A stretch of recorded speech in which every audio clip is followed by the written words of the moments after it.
Orang Sunda itu dianggap orang terpintar di dunia sehingga mereka itu meniru dari ajaran-ajaran Sunda gitu.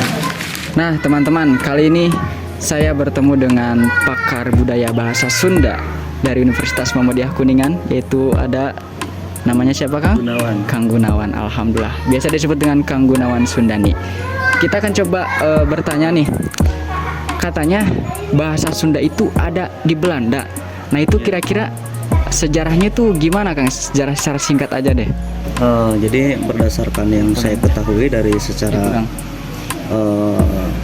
dari orang lain itu ya, bahwasannya kenapa ada jurusan bahasa Sunda, bahkan murni, bahkan bahasa Sunda terbaik itu ada di Belanda Ya. karena secara singkatnya intinya seluruh dokumen-dokumen yang penting atau arsip-arsip itu ya dirampas oleh Belanda karena saking pentingnya gitu. Ya saking pentingnya ajaran Sunda, bahkan orang Sunda itu dianggap orang terpintar di dunia sehingga mereka itu meniru dari ajaran-ajaran Sunda gitu.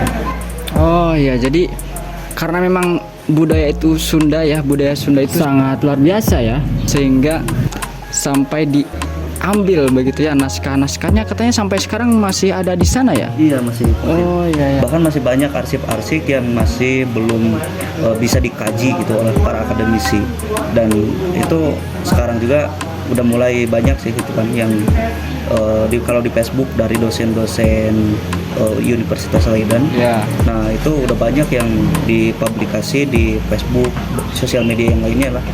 Cuman masih banyak juga yang masih belum bisa diakses oleh akademisi dari sana maupun dari luar gitu.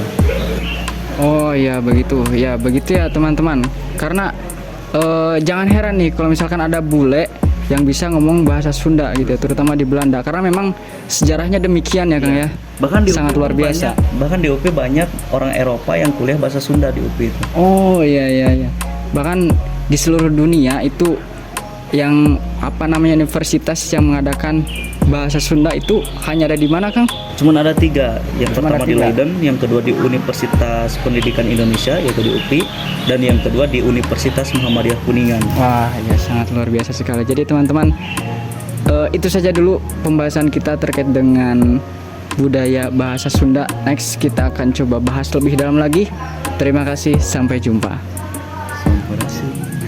Sampurasun.